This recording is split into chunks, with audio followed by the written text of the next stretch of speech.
আজকে মেয়েকে স্কুলে দিয়ে আসার সময় একটা শাপলার আটি নিয়ে এসেছি, আর এটা আজকে রান্না করব। চিংড়ি মাছ দিয়ে বেশি ভালো হয়। চিংড়ি মাছ ছিল না, মাছের মাথা দিয়ে রান্না করব। প্রথমে শাপলাটাকে কেটে নিয়ে ভালো করে ভাপ দিব। ভাপ দিয়ে পানিটা ফেলে দিব। কড়াইতে সরিষার তেল দিয়ে দিলাম, পেঁয়াজ দিলাম, আদা রসুন জিরা মশলা,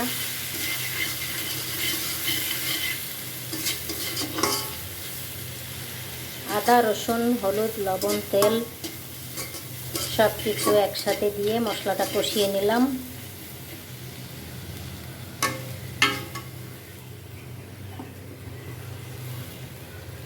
এখন দিয়ে দিচ্ছি মাছের মাথা।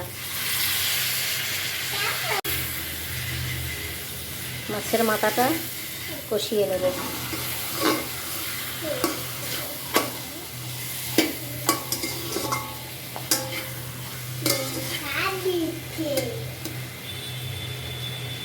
মাছের মাথাটা পানি দিয়ে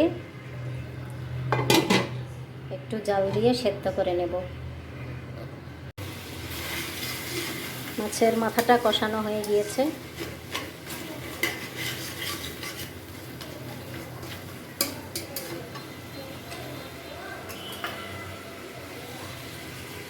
দিয়ে দিচ্ছি পানি ঝরিয়ে রাখা শাপলা।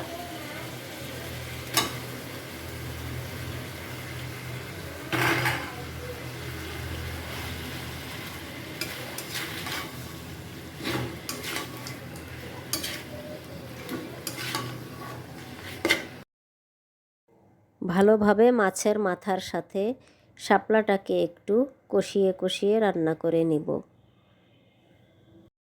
শাপলাটা আগে সিদ্ধ করে নিয়েছি, তাই বেশিক্ষণ সময় লাগবে না রান্না করতে।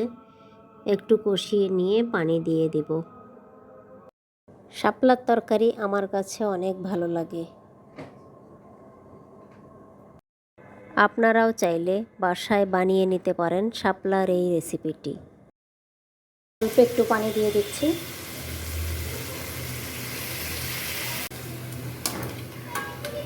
একটু নেড়ে চেড়ে ঢেকে জাল দিব।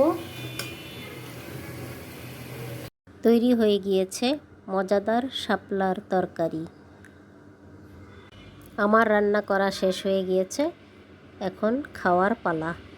খেতে ভীষণ মজা লাগে গরম ভাতের সাথে। দারুণ টেস্ট শাপলার এই রেসিপিটি। সকলকে পাশে থাকার জন্য অসংখ্য ধন্যবাদ। আল্লাহ হাফেজ।